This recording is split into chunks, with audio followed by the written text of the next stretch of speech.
Every Brain Matters is a community of support and advocacy based on science and lived experience. Visit us at everybrainmatters.org. You know, here at Every Brain Matters, we get families that reach out to us that have been harmed by marijuana. And today we're going to speak to Michael, who says he experienced symptoms of psychosis from his marijuana use.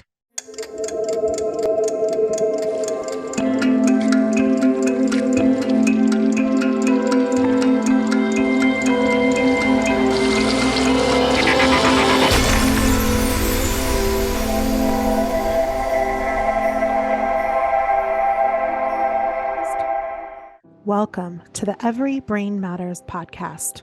I'm your host, Aubrey Adams, and a former Colorado mom and host mom for Youth in Recovery. Welcome, Michael. Thank you so much for reaching out to me and being willing to share your experience. How was your life like you experienced negative effects from using cannabis or marijuana? Before I really was knowledgeable about the subject, I wasn't too sure whether or not marijuana or any other addictions I indulged in really precipitated those experiences. But, after smoking, it definitely amplified any anxiety I had ever experienced. And it led to quite long-lasting psychotic symptoms and episodes that would come and go over time that I hadn't experienced prior to smoking marijuana. Before that, I was more lively, outgoing. I had a greater grip on my emotions. And all of that seemed to fade over time. And till this day, I still have depersonalization, which is basically you're an outside observer of your experience. It's really difficult to explain to somebody who hasn't had it before, but basically things just look very two-dimensional. And sometimes I'm spaced out, though it's improved over time. But that psychotic episode was really scary, though at the time I wasn't able to test reality. Can you describe the events that kind of led up to your decision of using marijuana? Were you educated that marijuana could cause psychosis? I definitely didn't expect what would ensue. I thought marijuana I knew that it wasn't harmless, though I didn't really know what psychosis was. I thought maybe that's something you'd experience from dabbling with psychedelic drugs like mushrooms or even like methamphetamines, things of that nature. And that marijuana just sort of mellowed you out, and it was very popular amongst my peers. And at the time, I was 18 years old, dealing with the stresses of everyday life, pressures, school, which academically I wasn't suffering, though I had heightened anxiety.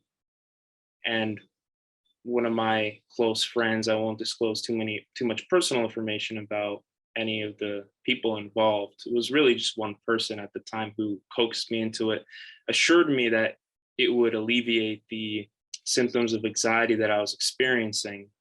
And so I believe it was Christmas Day of 2018. I had this sort of internal conflict. Should I do it? Should I listen to my intuition, to my elders who warned me about the dangers associated with marijuana use? To add some humor to the situation, it's kind of like the devil and angel on my shoulder.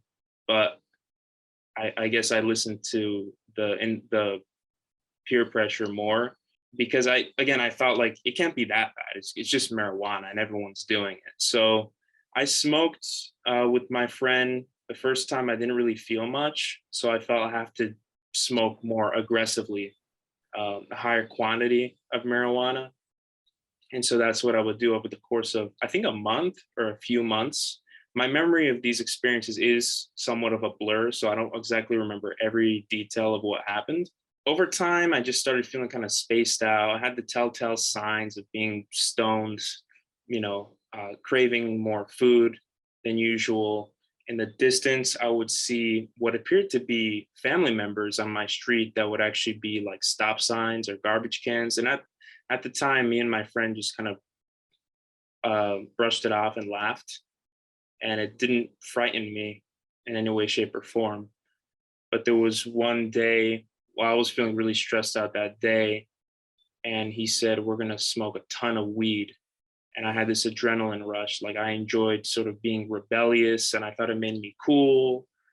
And, I would tell people, "Oh, I smoke weed. I like to get high." And beforehand, I was somewhat of you could say, a purist, I guess. I mean, I would feel immense guilt over indulging in any type of addiction. But yeah, I was addicted because I was constantly seeking out marijuana.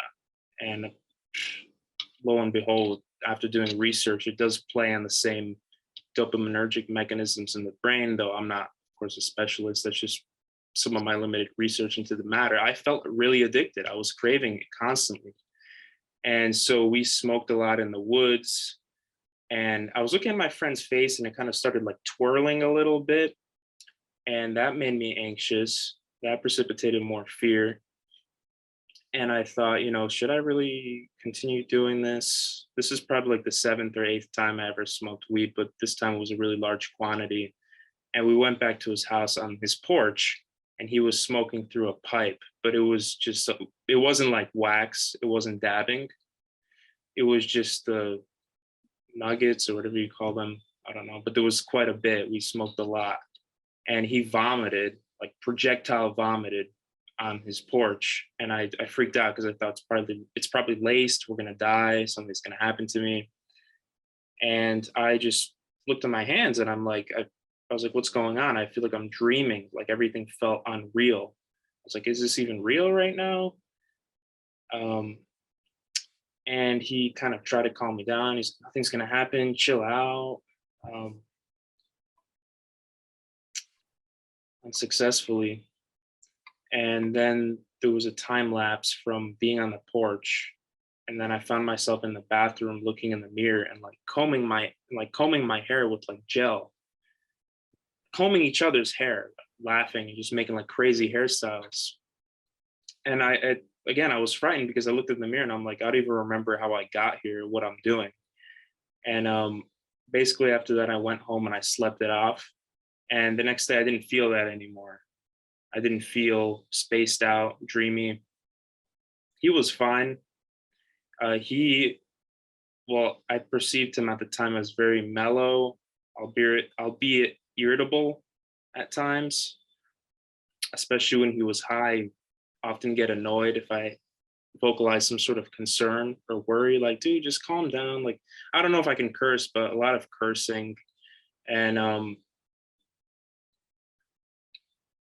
yeah, my experience is really cast doubt upon the misconception that's often propagated about marijuana that it amplifies one's empathy because, it definitely numbed me down. The people I was around seemed sort of not always. I mean, I knew some people who smoked who they still had like empathy, but I think it hampered down on some people's empathy quite a bit that I was around, and they didn't seem to experience any regret or like remorse or like they didn't really seem to be bothered over what happened to me. They just said, it's probably you probably smoked too much, you're not experienced, and other people said it was probably laced. So I went back home and it went away after I woke up the next day. And then he called me again and said, you want to smoke more? And I smoked again, and right away that happened. This time it was accompanied by racing thoughts that were like spiraling in my head that were almost like I didn't hear any voices, but they were very loud and repetitive thoughts, like terrorizing me. And so after that, I was like, yeah, I'm not smoking weed anymore. But I did happen to find myself taking like a puff or two in the school bathroom from somebody or just around my peers. They'd offer me it. And that feeling of like being depersonalized, it never subsided till this day. And most people who develop deeper, it's not a form of psychosis because you're still like aware of your experience. And most people who I've known people who had it who recovered, but the scary part comes from maybe, I think it was like a month after all those experiences. Um, I started to get really irrational. My thinking started to devolve into like paranoid fears and ideations over just seemingly, well, like random things, honestly, but some of them were very like stereotypical, like conspiracy theories and whatnot. But some of them just didn't make any sense whatsoever looking back, but I could not be convinced otherwise, that these delusions were false. For instance, I was on my computer once watching a video about, it was like an animal channel on YouTube, and they had a bunch of, they were like recording safaris in Africa, and they were trying to get like figure out how to get close up views of like wild animals. And they would make these little remote control like dolls of animals that looked very realistic, and they had actually like a camera through its eyes to record the animals close up. And I started thinking like that there's some sort of conspiracy for them to replace animals with robots, or that robots would like take over the world. And I didn't know who they were though. I just thought it was like the people who, like my thinking was very confused. It kept the delusions kept changing every day. But I remember I was searching through the comments looking for somebody to agree, like this is evil. What are they doing? They're trying to like toy with humanity and nature over like just like a doll of an animal. Like I don't know what it was. I was looking for comments to confirm my delusional thinking, and I couldn't find any. And I was like, why doesn't anybody see this? Nobody can see through this. Like only I'm able to know what's going on. And I started like leaving comments, and nobody was responding. I was like, these people, like they don't see it, like they don't understand me. And I was showing people it as well. I was like, do you see what they're doing here? And they were like, oh, okay. They didn't really think much of it or feel concerned. They're just like brushed it under the rug. And another delusion was like, it might have been that same night, I started hearing like this hovering noise outside my house. And I thought maybe there was a UFO trying to abduct me. And I went to bed very afraid. Um, though at the same time, I knew something was wrong because I was highly anxious. But I think, yeah, I mean, I would think I didn't know back then, but I would say I was bordering on insanity, Mm. um, in a state of psychosis. Though there weren't any like overt like auditory or visual hallucinations like patterns or hearing people calling my name or anything like that. But a lot of delusional thinking, delusions, a lot of like grandiosity. At a certain point in college, I started like I was very much into like new age spirituality, and I would like buy crystals because I thought they would cleanse like negative energy.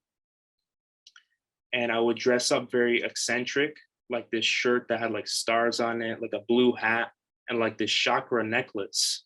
And I thought like it would make me stand out, or like it would give me some sort of like powers. Um, and a lot of people, like some people were like laughing at me, but I didn't really understand why at the time. Definitely wasn't nice of them, but nobody pointed out that there was anything wrong. I eventually I was just feeling really depressed, and I wanted to end my life. Actually, I went to the store and I bought a dog leash, and I felt like I was like in a movie. I was like trying to get people to see me, trying to look like overtly depressed so somebody can like run after me and be like, "Do you need help?" And I was like playing out like these scenes in my mind. And I bought this dog leash, and I just took it back, and I never even attempted that. But then maybe like a month after, no, like a few months after that, I mean, this seemed to have lasted for a long time. Um, One of the counselors at the school recommended I go to a inpatient psych unit just for depression. They said depression and anxiety, and I stayed there for a few days with individuals experiencing schizophrenia, substance use disorders. I met like some friends who were addicted to heroin. Uh, well, I don't speak to them today, but I sort of befriended one guy who was addicted to heroin. I'm not going to go on tangents though, but um, the entire time I was there, I was like ruminating about conspiracy theories about like the end of the world and like the elites like pulling strings on society and all these renowned like conspiracy theories. And it was like freaking me out quite a bit. And eventually I left, and again I was like had this suicidal ideation because I thought, I'm going insane. I might like end up going insane and doing something bad. So the only way out, if I don't want to like, if I don't want to go psychotic and lose my mind and do God knows what, the only way out is ending my own life, to sacrifice my life for others. It was this really bizarre thinking, and I never did it because I was questioning the idea of hell, of going to hell, and that prevented me from doing that. But at the same time, I knew I wasn't actually gonna do it. I was just like playing out like almost like a movie in my mind, eh, almost like somebody was watching. And it happened a third time, like thinking everyone's evil and thinking like it's the end of the world, and like all these feelings sort of died down over time. But there was still, some paranoia over the years, like in social situations about being demeaned or people plotting against me and things like that. But that's the gist of it. Wow. Well, Michael, I appreciate you being so honest and vulnerable about those experiences. And I think you sharing this is going to reach other people. So what would be your recommendation to those people that might be experiencing some kind of type of psychosis or depression, anxiety, self-harm? What would you say to them the best thing they could do for themselves? Hopefully there's like a trusting relative or friends, um, who can monitor them and is aware of, what's going on. Because if there's very limited self-awareness, that's probably the most dangerous, as you know. With me, and I was like watching some of the other stories, I still had this feeling that something was wrong with me. Um, but I was just so confused, especially since the fears and the delusions kept changing so rapidly, and I would get so fixated on them. And I wasn't really talking with many people about this. I even at a certain point was reaching out to people with equally as paranoid delusions, and they sort of like would play on them. They would startle me. Mm. And what I would say honestly is, again, just I'd say seek out, the support of somebody. And there might be suspiciousness, but somebody, that you trust. If you really feel like you're going to harm yourself, I would seek out like a medical professional. Um, what actually helped me a bit was like this is just something personal. I was reading a lot about like critical thinking, like books about like critical thinking, and like it kind of like helped me snap back to reality, um, and like challenge my thoughts. But in a moment of psychosis, even the most logical, reasonable person um, can think in these very disordered ways. Mhm. So honestly, that's what I would say in seeking out like a community like your organization that I'm very thankful to be able to share my story with, um, and just you know abstain from all drugs, addictions in general, whether that's alcoholism, weed, whether that's anything that plays on your dopamine system, and just take care of your health to the best of your ability. Like eat a diet that supplies the best nutrients for your brain, like omega-3s and choline and things of that nature. That's the stuff that's kind of helped me. But I think you make some really good points because you described that day where your brain kind of snapped. it did feel like a snap. Yeah. And then you went down this road. And I like the way you say reach out to a trusted friend, don't be alone in this, ask for help, seek professional help.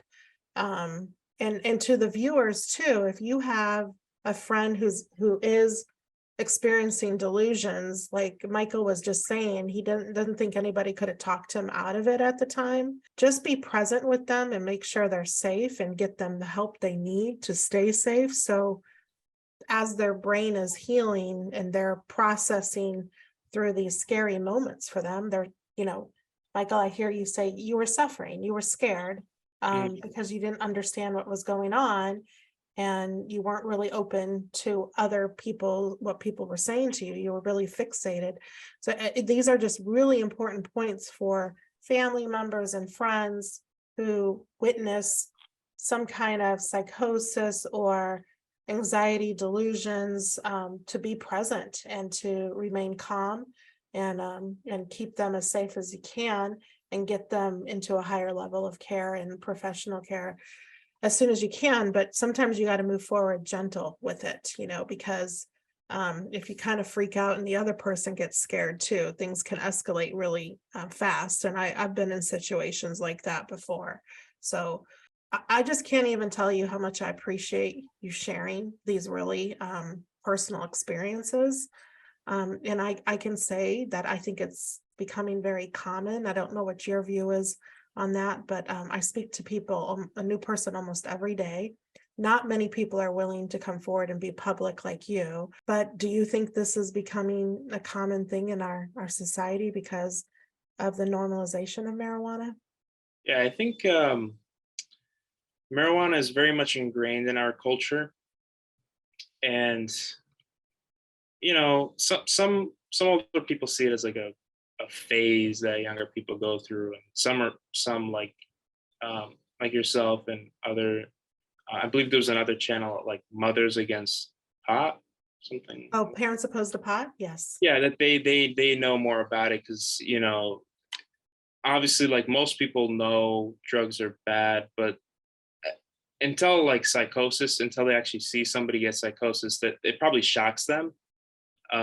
It shocked me. Like I didn't know that was possible from weed, but I think it's very much a common in our culture nowadays, and this huge myth and lies being propagated that marijuana amplifies your ability to empathize with others and that it mellows you out. I think sometimes like somebody says, "Oh, marijuana helped me." Oftentimes they're either lying to themselves or they're trying to paint everyone with the same brush. That if it helps me, then it's going to be good for you.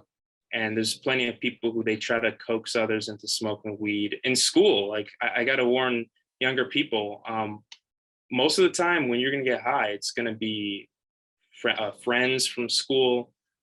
Maybe even a family member, like a cousin or like maybe like an older brother. Yeah, I think it's not a topic that should be taken lightly, considering the science, all this and the experiences. I mean, some people tell me that again that I just couldn't handle it, that it was laced. I've even seen some people say that these stories are fabrications created by Republicans, conservatives, the government, some boogeyman in order to demonize this powerful plant that like unlocks our shared spiritual experience. It is like the biggest deception of our time, just like what you were just describing, that it's like you said, it's embedded in a culture as like normal.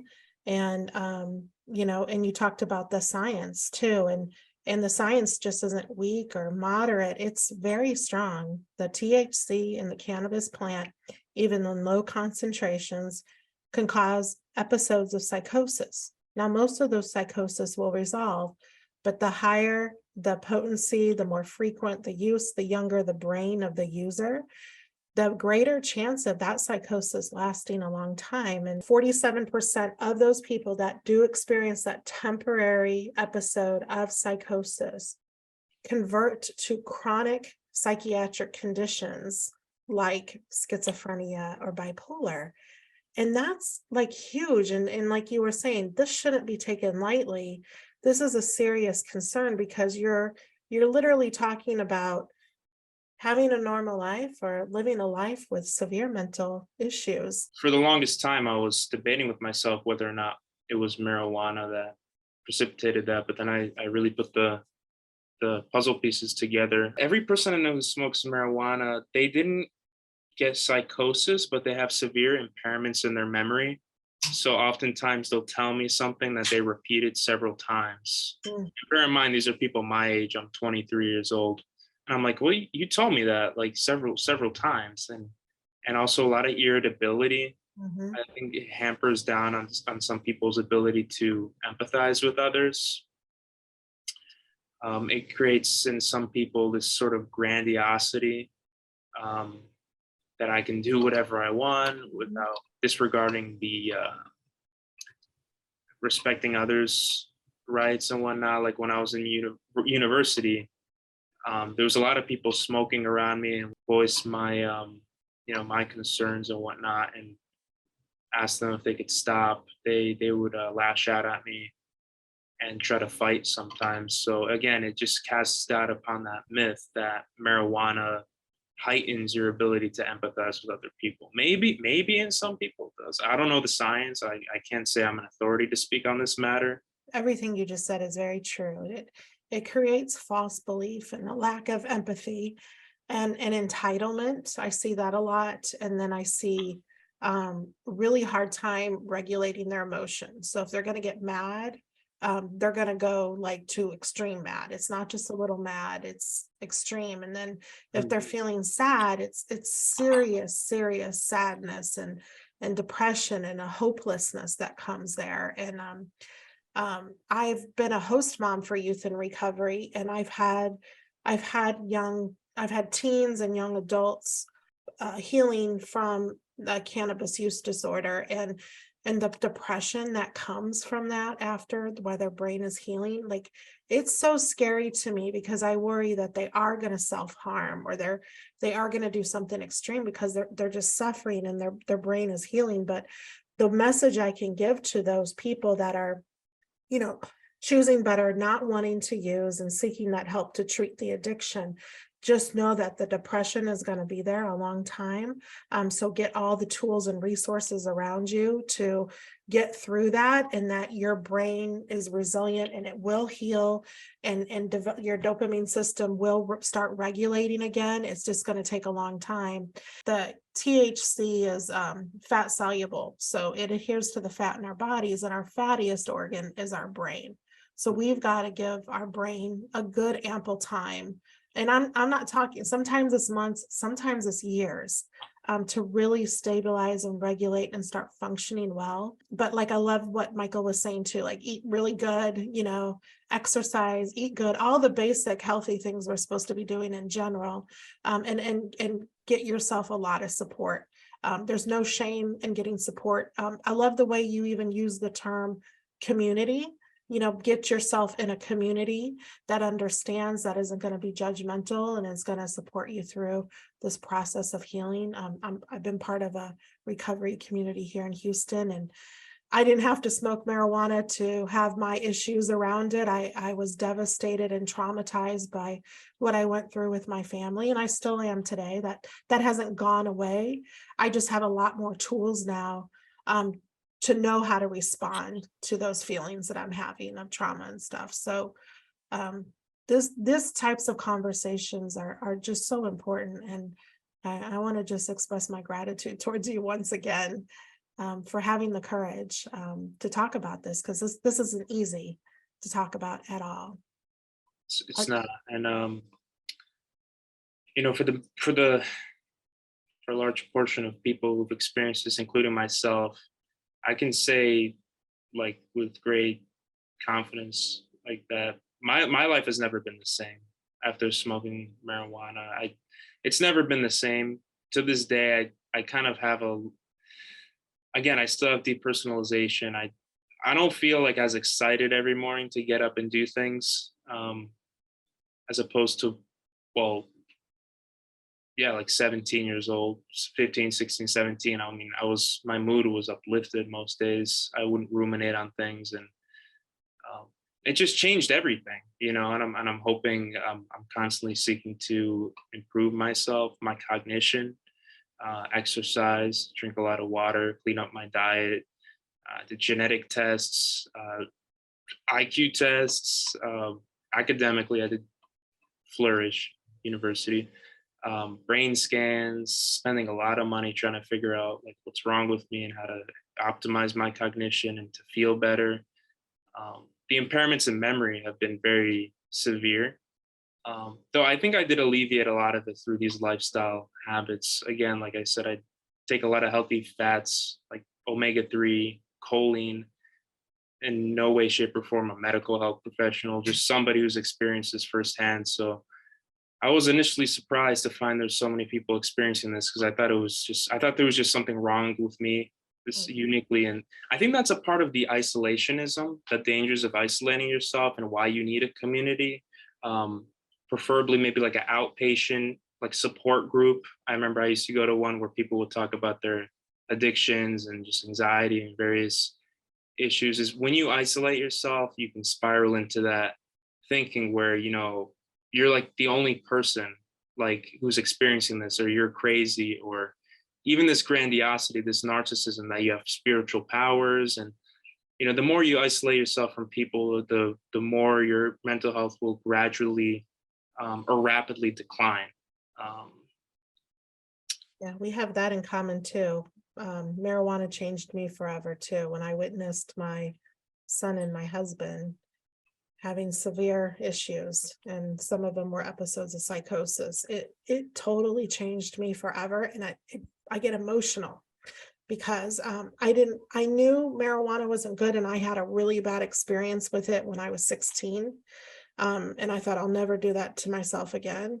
But when I witnessed, two people that I adored, that I loved, suffering, and I started researching it and stuff, it changed me forever too, Michael. So I relate. I mean, like, I don't totally relate because I didn't have that long experience of those delusions and stuff, but I relate to you saying it changed me forever. I love the hope you're giving here today. I just want to say I'm proud of you. I'm a kind of a mama bear. So I just say I'm proud of you and everything you've done to educate yourself and take care of yourself.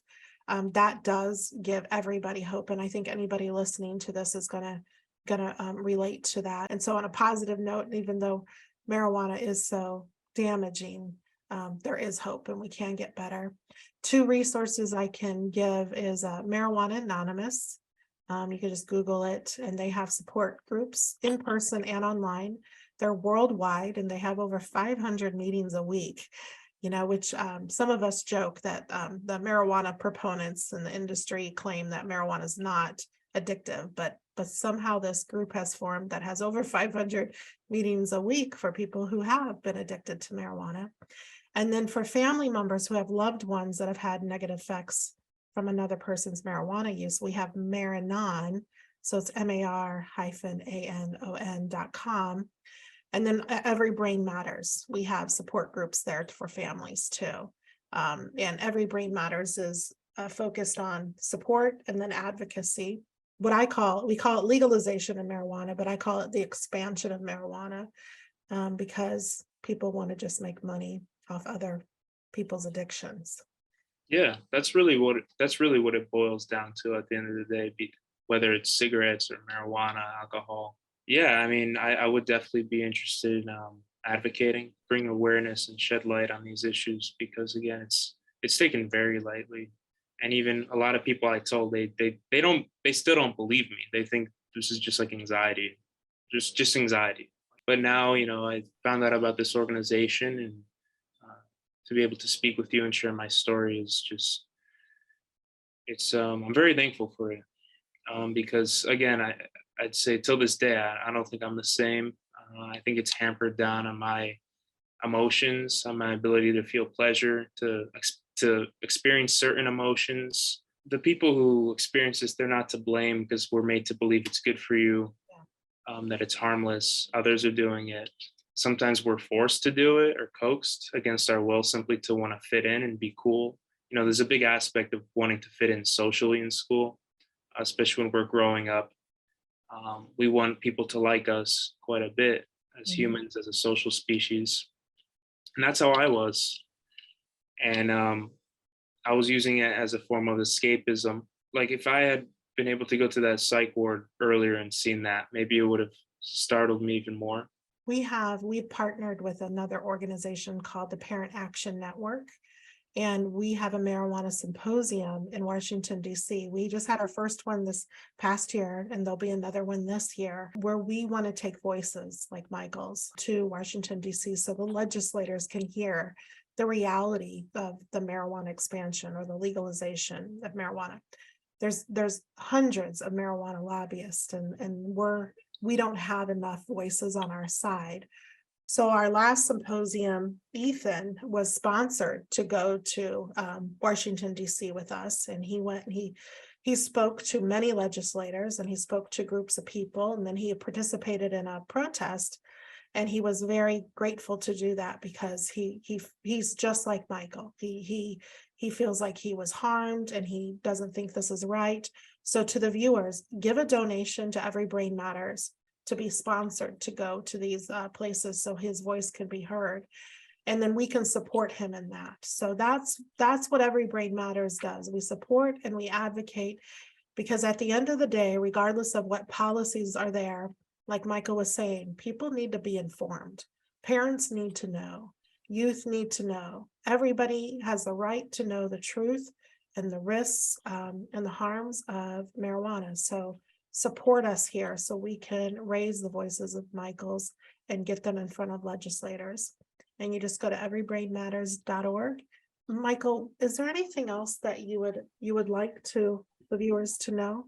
I can't stress enough how dangerous marijuana can be or is. I'm hesitant to say it is because of the potential backlash that might ensue. But again, the very notion that the very fact that there's backlash, again, just proves to me that there's something not right here. Considering, the myth, again, that's propagated that marijuana heightens your ability to empathize with others, which would necessitate listening to another person's opinion without judgment and sort of trying to take into account whether or not there's some sort of basis for their claims, and that's empathy. You don't necessarily have to agree with it, but the ability to simply consider the option that there might be some merit to that person's opinion. It's just bizarre that people would attack people that are harmed. You would think they would say, how can we help? How can we educate? But they don't. I'm sure there's some people out there that are willing to support more, but it's true. So that's why your courage of speaking out is even more important, because you've already had the backlash. It's out there. And yeah, I've been told I'm like hateful, that I've got an agenda, that I'm lying. Some of them will just twist my words and just go on completely different topics about like politics and that you support this war on drugs, blah, blah, blah. And I'm like, they're getting to all this history that I subsequently researched, but I didn't even know about it prior. I was just some 18-year-old who got high and had. Well, and one thing that helped me years ago when I started speaking out, my good friend Paula McFeeters explained, because I was really getting a lot of backlash and I was taking a public stand in our community of Pueblo, Colorado. We tried to push the industry out of our small town because they were causing great devastation to the people there. I mean, literally poisoning the people of Pueblo. And so we had two major medical communities, law enforcement. We had a ton of families, parents saying, this is not healthy for our community. We want these shops to close. And she explained to me that a good way to kind of look at the people that are attacking me are they're victims and they're in kind of a delusional state. And so, I try to respond to them as nicely and kindly and invite them to get help, and let them know that I care, that kind of thing. And sometimes I just get like, I say to them, you're just really inappropriate and that's hateful and I don't appreciate it. But it has kind of helped me deal with it over the years. And I ignore a lot of the comments too. So Yeah, I'd like to add on to that. It's a great way. A lot of people, they might initially feel antagonized by the backlash, but a good way to reframe our mindset and have empathy for them, obviously, like you said, is understanding their victims. And I've spoken with people who were in psychosis. I don't know if it was precipitated by marijuana. I've just spoken with people who dealt with psychosis, who had like religious delusion, like thinking like the world was ending, thinking there was like demons around them, like, over like drawings somebody made. And they are very convinced, like that you can't talk them out of it or try to rationalize it. right. Because they truly believe it. And if someone like questions it, there's automatically that paranoia that you're a part of it. Like you're part of the conspiracy, you're part of the agenda. I've learned over the years, boundaries, accountability, consequences, only thing that's going to wake them up. And I can't control that, whether they want to recognize those consequences and choose better or not. But yeah. I'm upset because a lot of these individuals claim to live by the quote live and let live. So I'm not gonna force my beliefs onto anyone, but at the same time, like continuously trying to coax me into smoking weed. So it's a free country. People are gonna do it whether or not we like it. But I'm concerned about it being propagated, that it's safe, being forced on others, coaxed, and especially for younger people in school. There's a lot of convincing. There's a lot of I want to get people high. There's a lot of podcasts, famous podcasts on YouTube, talking about marijuana, and a lot of celebrities. It's awful. And I think it was Dr. DuPont who coined it as like chemical slavery. They preach it's like freedom, and it's not. It's a form of chemical dependency that really causes great suffering. And the fact that they target disadvantaged communities and vulnerable populations like the youth, like that's where my mama bear like drive comes into why I'm so passionate about this issue. It's like it's wrong to put that pressure to use a chemical that's so harmful and that can lead them down a path of severe mental illness and even death. And I'm in touch with families that their kids had cannabis use disorder. They took a pill because it increased their anxiety. So they took a pill like they thought they were taking Xanax, and it was fentanyl, and they're gone. I think our youth and our families need the message that you're beautiful who you are. You don't need to change who you are.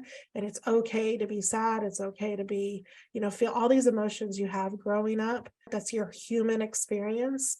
And taking a chemical to change that because you're feeling sad or you're feeling anxious, marijuana is not the choice for that. Despite what the industry is saying, they're a predatory addiction for profit industry. That's who they are. They want to addict and prey on vulnerable people and populations, because at the end of the day, they just want to make money. And so the more people they get using, the more money they make. And the more potent the product, the more harmful the product, and the more addictive the product. And we get the tobacco regulations right, and we are fools to think that we can regulate marijuana. It's been an epic failure. The last thing I would say is, at the moment, what I really needed was a real friend, a real friend, real support, not people who were dismissing my concerns and trying to coax me to do something that I was vehemently opposed to initially. So really, that's what you need is always like a really trusted friend, relative support group is ideal as well, because you have a large community of people, which is very emotionally, psychologically soothing. Shared experiences. So that's really what I needed most at the time, and maybe I would have reconsidered smoking so much weed. We thank Michael for coming forward and sharing his experience with us today. We need your support, so please make a donation to Every Brain Matters. Join our community, share and like this podcast, and leave us a good review. We need your help and your support to raise awareness on the harms of marijuana and the drug culture expansion. Thank you.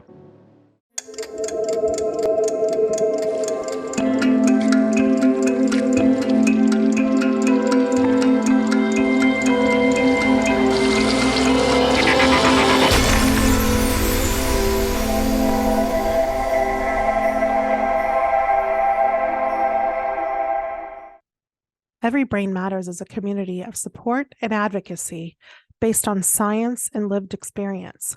Visit us at everybrainmatters.org.